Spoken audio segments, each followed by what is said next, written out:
আগে তাই মনে করি শরীফুল ভাইরা দেখানি উচিত। আচ্ছা এনো কাহিনী হইলো ভাইয়া তো নয় দেখি একটা বাকি দেওয়া বন্ধ, একটা নোটিশ দেওয়া শুরু তেলে আছে বাকি দেওয়া বন্ধ, তারপরে ওইটাকে বাকি দিলে কাস্টমারের সমস্যা। আচ্ছা কি কি সমস্যা হয় এটা আবার এদের নাম্বার দেয় 12 নাম্বার পর্যন্ত দেওয়া, তার মধ্যে অসুখ হয়, কেউ না কেউ মারা যায়, এটা কাস্টমারের কিন্তু। তারপরে এক্সিডেন্ট হয়, বেতন পায় না, বাপ মা হাসপাতালে থাকে কাস্টমারের আর কি।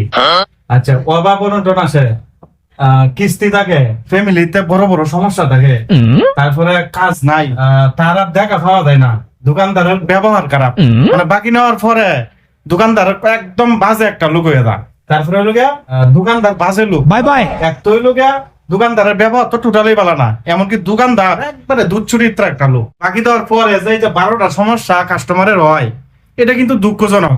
এটা কাস্টমারের যাতে এই সমস্যাটা না হয় এটা লাগে শরীফ ভাই লেখা রাখছে, যাতে একজন কাস্টমার বাকি নেওয়ার আগে দেয় যাতে বিষয়টা দেখা তার এই সমস্যাটি নিজের কহালে না আনে। Good bye. এটা ভালো লাগলো কারণ শরীফ ভাই লোকে কাস্টমারের প্রতি প্রচুর একটা দেখলাম ইমোশনাল, মানে উনি এই সমস্যাটি টোটালে চায় না, খেলা চায় একটা মানুষের বিপদ হওয়ার ডায়লগটা মানে খুবই ভালো লাগছে। আমি ভিডিওটা বানাইতে বাধ্য, যদিও আমি আইছি একটা কাজে, জরুরি একটা কাজে, তারপরে চিন্তা করলাম এটা আপনারা দেয়ানি উচিত, কারণ আপনারাও কিন্তু অনেকে বাকি সাকি খাইন, যাতে আপনারা এই 12টা সমস্যা না হয় এটার লাগে আপনারা একটু সতর্ক হইবেন। আর আপনারা যারা দোকানদার আছেন আপনারা ভিডিওটা একটু বেশি শেয়ার করবেন, যারা লোকে কাস্টমার আছে তারা দেখে যাতে তারা কহালে এই 12টা সমস্যা যাতে না আনে। যদি আমাদের টাইম হয় তাহলে মসজিদ বা একটু ধর্ম হয়।